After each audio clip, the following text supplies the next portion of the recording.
The Albanese government's decision to fund 80% of the Bruce Highway upgrade in Queensland at a cost of $7.2 billion to federal taxpayers is sparking demands from other states to increase spending in their infrastructure projects. It's after the Treasurer's mid-year budget update revealed a deteriorating budget position and increasing deficits. And joining me live in studio is Assistant Trade Minister Tim Ayres, and we are very grateful for having you come in. Thank you so much. Look, Kenny, good to be on the show. Yeah, in November 2023, Infrastructure Minister Catherine King announced that any future funding of infrastructure projects would require a 50-50 funding split with the states. So the Commonwealth 50%, the states 50%. Why has the government decided to backflip on that now? Yeah, the case is pretty strong in Queensland that the Bruce Highway is, the levels of deaths from road accidents, the level of serious injury, the productivity impact it has on the Queensland economy, the impact it has on all those towns all the way up the Bruce Highway means that we've just got to get on with the job. Haggling with the Queensland government over these questions is not the answer. There's been a lot of talk about the Bruce Highway. Successive Liberal National Party governments in Canberra have failed to fund it. The roads continue to deteriorate. This is the right thing to do. It's the right thing for Queenslanders, and we're getting on with the job. Does it mean now that New South Wales, Victoria and Western Australia and potentially other states and territories will now come with their handouts wanting more money for their infrastructure projects? Will your government now agree to an 80-20 funding split with other states? I think my experience of watching these things over many years is that state governments have always got their hand out for extra resources from the Commonwealth. That's not a new development, Kenny. But I think the case for this particular piece of infrastructure is really strong. It's of national importance. It has been very difficult to achieve reform for this particular piece of road infrastructure that's important economically for Queensland, for truck transport, absolutely critical, but also for families and workers who are travelling along that highway. This is the right thing. Yeah, so you're saying it's a very isolated. Yeah, it's just an overwhelming case that this needs to get done. Tony Abbott never funded it. Malcolm Turnbull couldn't find Queensland with a map. Scott Morrison, well, the less said about that period, the better. You only got funded if you were a marginal seat.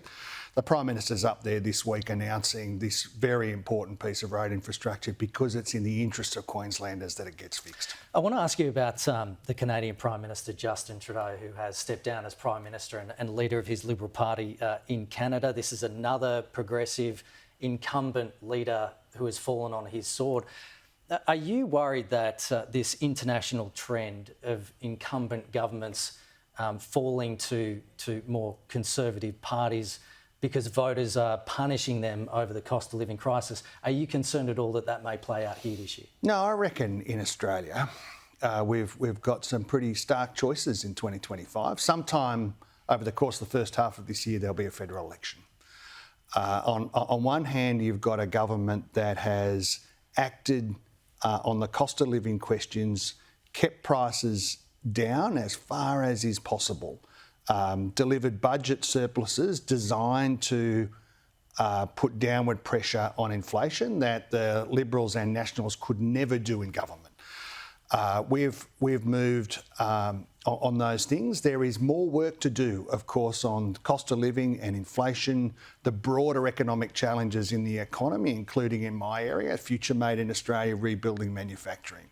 On the other hand, we've got a reckless, arrogant, Peter Dutton-led Liberal National Party show that is proposing the only costed policy that they've got out there, costed in inverted commas, I have to say, would lead to a massive hit for the Australian economy. $1,200 for every Australian household every year in additional cost. That means at the end of every quarter, you've got to find an extra $300 or $400 to pay for Peter Dutton's reckless and arrogant nuclear policy. Okay, and it would also mean manufacturing floods offshore. Yeah, the end of Australian manufacturing because Peter Dutton is so committed to a reckless and arrogant nuclear reactor plan. Just on that, Treasurer Jim Chalmers claims Australia will be $4 trillion worse off by 2050 under the Coalition's nuclear plan. But the Treasurer has also criticised Peter Dutton's costing figures, saying that, you know, it makes assumptions about productivity and growth figures and things like that. But isn't that $4 trillion figure making the same assumptions? No, it's not. And if you look at the Liberals and Nationals costings, they acknowledge this point too, because they've had to. If you introduce the most expensive form of power into the mix, it retards growth, it lifts costs, and it means that manufacturing floods offshore. So in the Liberals' own model, the economy is smaller, and there's no room for electricity-intensive manufacturing. So the steel industry, aluminium industry, closed under Peter Dutton's own model. Now that has a big impact if you're in Gladstone, or you're in Newcastle, or you're in the Illawarra. Those existing facilities that rely upon energy policy certainty and an electricity system that's big enough for the manufacturing sector. So that policy has a terrible impact on household costs.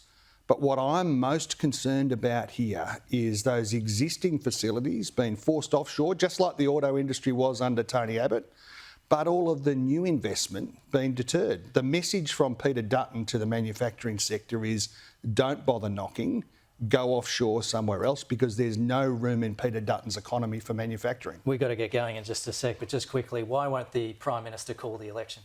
Well, the Prime Minister will call the election when he thinks it's the right time for Australia for the election to be called. This parliamentary term runs through until May.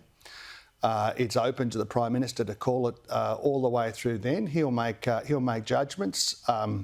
It's unlikely to be the subject of announcement on a morning breakfast show like this one, as good as this is. And there'll be a stark choice for Australians. A poorer, weaker, less secure Australia under Peter Dutton, or good jobs and a government that's actually focused on the national interest under Anthony Albanese. Okay, Senator Tim Ayres, thank you so much for your time this morning. Easy, Kenny. Good to see you. Good to see you. Thank you.